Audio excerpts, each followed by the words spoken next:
So quick disclaimer, there's stuff everywhere. I just moved into a new spot. I know the internet. I know y'all. Don't try to play me.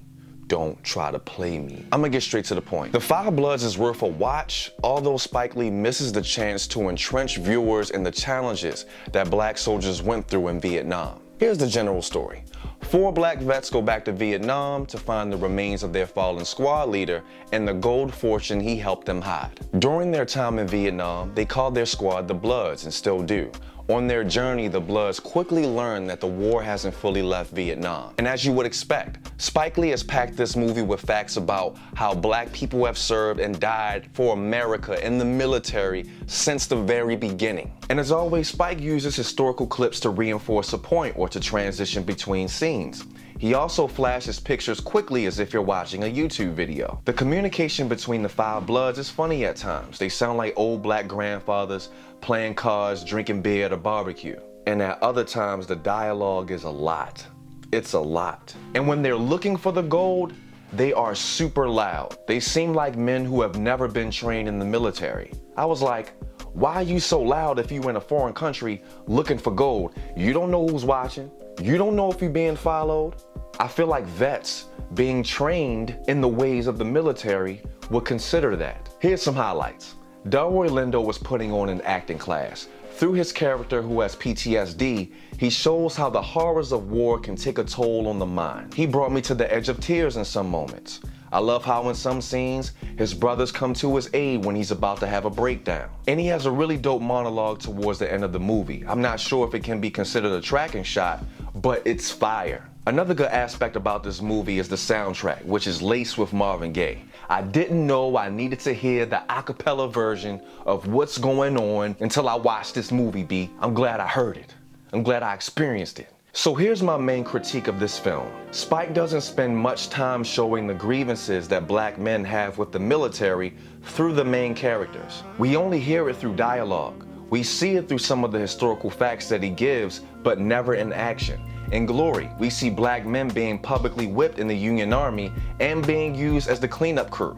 In Red Tails, we see black pilots being given a straw and 2 paper clips to fly while being treated like the help. We don't get to see any Vietnam struggle. In my opinion, Spike missed a big opportunity there as there are no major films that cover the black side of Vietnam. And correct me if I'm wrong, I think the movie Dead Presidents covers a little bit of that perspective. Now, also scrolling through my Twitter timeline, I saw that people say that the story was choppy, which I agree to. I gotta keep it a stack. I hate critiquing Spike Lee films because he's such a film legend for me, a film hero for me. Also because black filmmakers on an industry level have so few chances to tell our stories. So I genuinely go into a Spike Lee film wanting it to be good, needing it to be good. Saving Private Ryan is one of my favorite war films of all time. That movie is excellent, flat out. However, because there's been so many war films from the mainstream white perspective, it wouldn't have hurt if that movie was bad.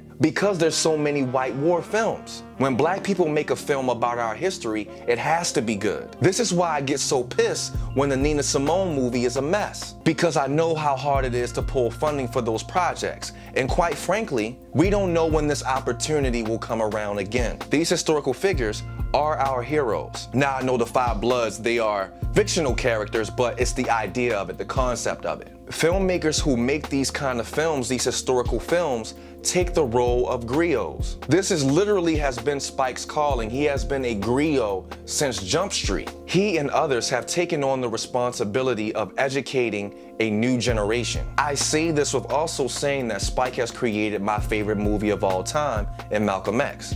I say this with saying that Spike Lee created Do the Right Thing, Crooklyn, Bamboozled, and so many more. He's a living legend. And again, for me, the Five Bloods hit some marks and missed some as well. I was looking to be immersed in what Vietnam was like through the lens of a black soldier. For example, when watching Saving Private Ryan, you get a real sense of what a war-torn France was like during World War II. You feel like you know the characters. You feel like you're being dragged through the mud of Normandy.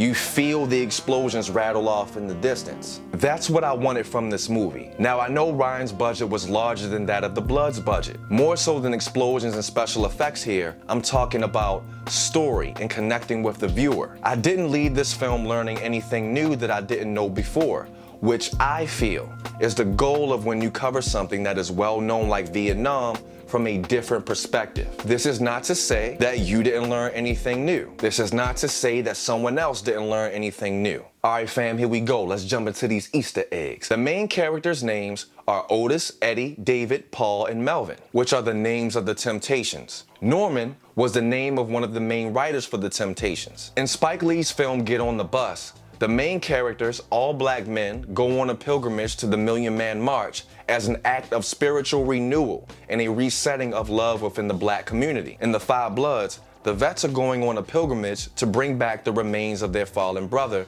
and to pay homage to every black soldier who has ever fought for the U.S. Also in Get on the Bus, there was a father and son pair who are literally chained together. The son, who is in and out of jail, has been allowed to break probation and to go to D.C. on the condition that he's chained to his father. In The Five Bloods, Delroy Lindo's son surprises everyone by showing up as he wants a piece of the gold. Lindo tells his son, "You ain't been nothing but an anchor around my neck since the day you were born."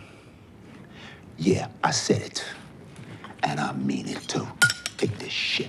This is a callback to the father and son literally being chained together and Get on the Bus. In both films, the trip is an attempt to repair the damage to their relationships. The theme of turmoil between father and son looms large as we hear Marvin Gaye throughout the film. It is well documented that Marvin Gaye had a tumultuous relationship with his own father, who winds up murdering him. In addition, in Get on the Bus, there is a character who's filming the entire trip. As the movie jumps back and forth between the regular movie footage and the perspective of the camcorder, many of the characters become annoyed, saying, "Get that camera out my face." In The Five Bloods, there's a character filming most of the trip as well, and the story goes back and forth between the character's handheld camera and the natural theater footage. And again, the vets become annoyed, saying, "Get that camera out my face." This, I believe, is Spike's way of inserting himself symbolically into the story as a documentarian. Overall, this movie is a yes. If you want to see Delroy Lindo put on an acting class, if you want to see Chadwick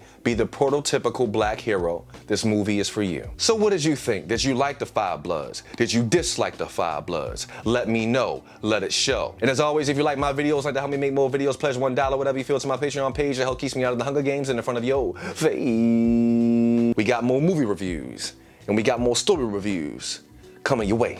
Coming your way. More movie reviews, more story reviews coming your way, coming your way, coming your way.